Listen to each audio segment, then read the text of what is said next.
So you got your Sloan valve rebuild. You start, water's on. So you want to start taking the protective cap off the shut off. You want no bad teenagers in here. It's a little flathead screwdriver. Get it nice and tight. You want to crank on it. Release your pressure. The problem with this toilet is it kept running after you were done flushing it. And you're going to want to get your flat tooth channel locks.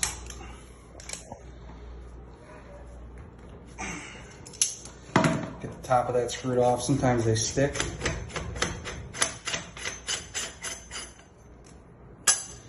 You got your diaphragm. Sometimes these bad boys are a little hard to get off too. A little water spray back. That's why we put a towel down here. We're looking at a 1.6.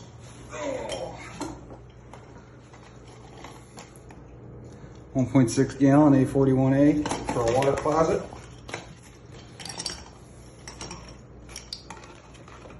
Direct Sloan replacement part. Handle's working good. You can check it. Make sure it's going in and out like it should. You're going to want to reuse the same plastic cap that comes with it. Put it on, make sure it's set. You know what I like to do is, for the next guy, spray a little bit of lubricant up in there on the threads.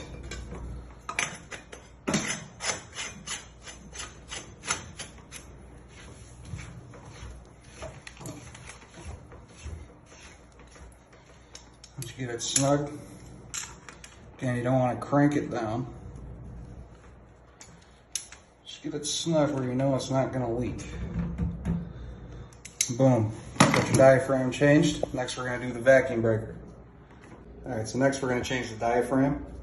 I already know the handle's good, so I'm not going to mess with that. Usually they don't go bad. It's very rare that I've had to change them.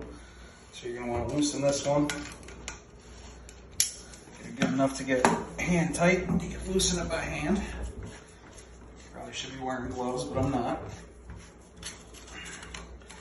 Let that fall, but you're going to get some water from here. It's really kind of inevitable. So you're going to do that. At least that's what I like to do. Change your flat tooth jaws, proper size. You take this nut off. Again, you want to get it hand tight. But now my hands are wet and slippery. Okay, there we go. Clearly nobody's lubricated this for the next guy. Pop that out, get a little bit of water, we'll dump the rest in the sink. And you got your diaphragm. Dump that out in the waters.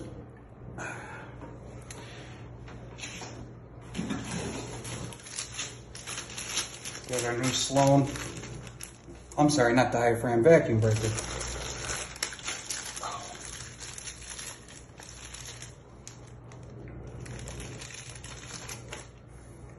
Do is like to wipe the scum away on that. A little bit of corrosion. Take your new one, put it together like so.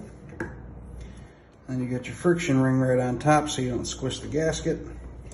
One other thing, there's a little O-ring on this. I also like to change because typically they like to leak when you go to put it back. So what you'll do is take your replacement, got a little baggie here.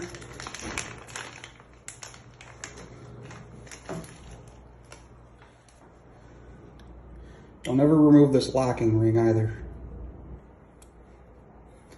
Boom. Usually take a little bit of water, lubricate it.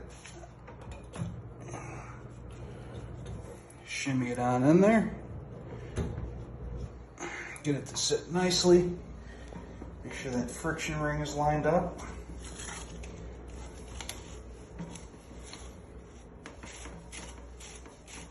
Everything nice and hand tight. Actually, one more thing.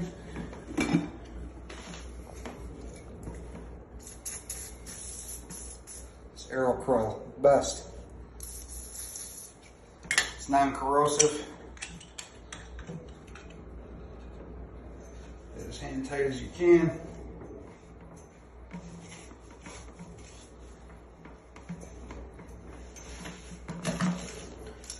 Come back. Hold this straight, get it snug. Flip to the other side. Now this is very important, at least for me.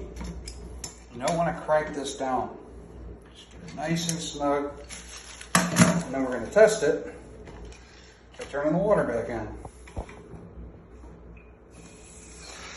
Should automatically flush the first time.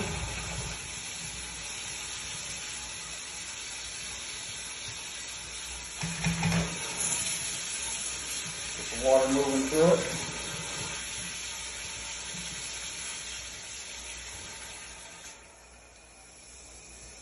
The first flush may take a little bit longer.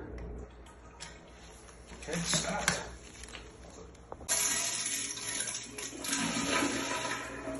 Oh no, the flow is a little bit weak, so all I gotta do is take this cap back off, slightly turn it to the left until I'm happy with the flush.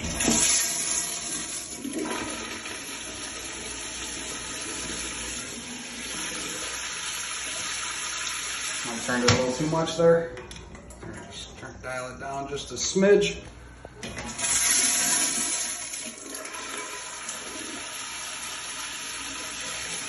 Much. A little bit more.